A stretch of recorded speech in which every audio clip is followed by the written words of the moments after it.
and the higher risk of crossing climate tipping points, unleashing irreversible damage, including here in the Amazon.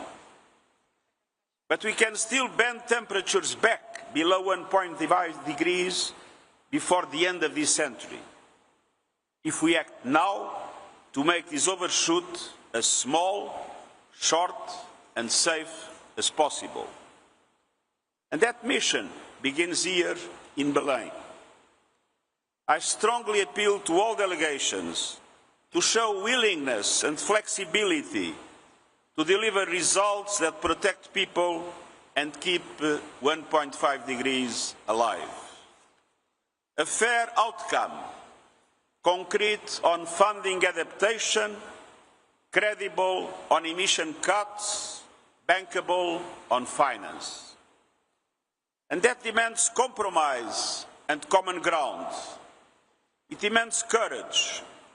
No delegation will leave Belém with everything it wants, but every delegation has a duty to reach a balanced deal. First, on protecting people. For millions, adaptation is not an abstract goal. It is the difference between rebuilding and being swept away, between replanting and starving, between staying on ancestral land or losing it forever. Adaptation needs are skyrocketing, and the overshoot will push them even higher. Yet, developed countries' commitment to double adaptation finance this year is slipping away. So, tripling adaptation finance by 2030 is essential.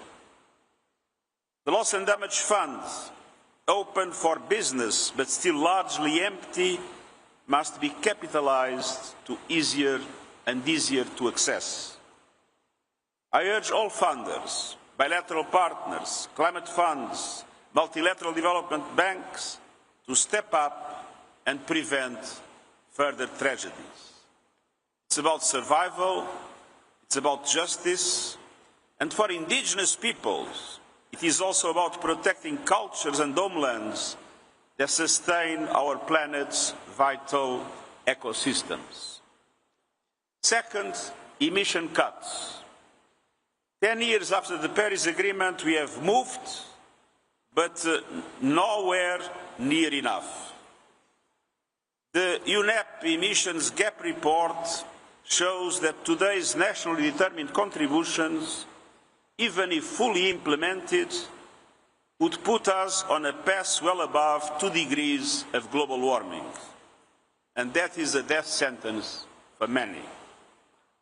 Those national plans must be a floor, not a ceiling. We must move much faster with a drastic cut on emissions. The renewables revolution makes it possible. Clean energy has never been cheaper and more abundant, powering growth and shielding households and economies from volatile fossil fuel markets. With the right support, it is essential that most countries peak emissions now, slash them in half this decade, hit net zero by 2050, and go net negative after. The principle of common but differentiated responsibilities applies, but every country, especially the big emitters, must do more. And the world must pursue a just, orderly and equitable transition away from fossil fuels, as agreed at COP28 in Dubai. It is a climate necessity and a test of economic stability, energy security and responsible governance. We must end market distortions that favour fossil fuels. We must address disinformation aimed at derailing the transition. But governments must support workers and communities still relying on coal, oil and gas, with training, protection and new opportunities to go on with their lives in a positive way. I welcome calls for a just transition mechanism, and the growing coalition asking for clarity on the transition away from fossil fuels. And I urge countries to ensure that the Belém outcome operationalizes a just transition that is aligned with the 1.5-degree world. Moving faster also means investing in infrastructure and meeting new electricity demand with clean power, including the surge driven by artificial intelligence. That is why I've been calling for a new global coalition on grid, storage and electrification, so clean energy reaches everyone, everywhere, and becomes a default choice. We must also cut methane emissions sharply this decade using proven, affordable measures. And finally, and extremely important, it is imperative to halt and reversing deforestation by 2030, so nature remains a shield, not a casualty.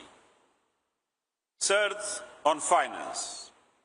None of this can happen without finding that it is predictable, accessible, and guaranteed.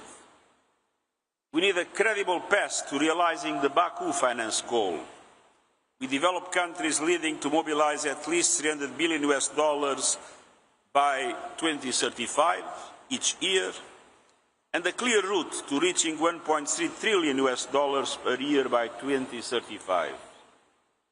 Simpler rules must allow vulnerable countries to get support quickly.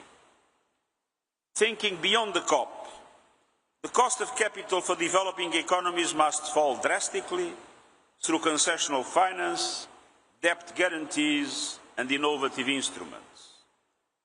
We know that budgets are limited, but the financial system can unlock and multiply the available resources to achieve a much greater impact. Multilateral development banks must play a decisive role. They need to be bigger, better and bolder, allowing them to massively increase their lending capacity and to leverage private finance at speed and scale. What has been failing is the political will to take the necessary decisions.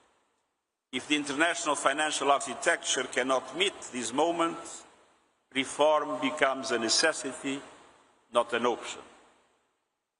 Dear members of the media, before I leave for the G20 meeting in South Africa, allow me to say a few words directly to ministers and negotiators. Please engage in good faith to reach an ambitious compromise. 1.5 degrees must be your only red line. This is the hour for leadership. Be bold, follow the science, put people before profit, and please keep your eyes on the finish line. Thank you.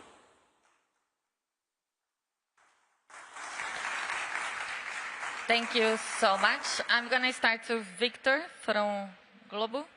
Thank you.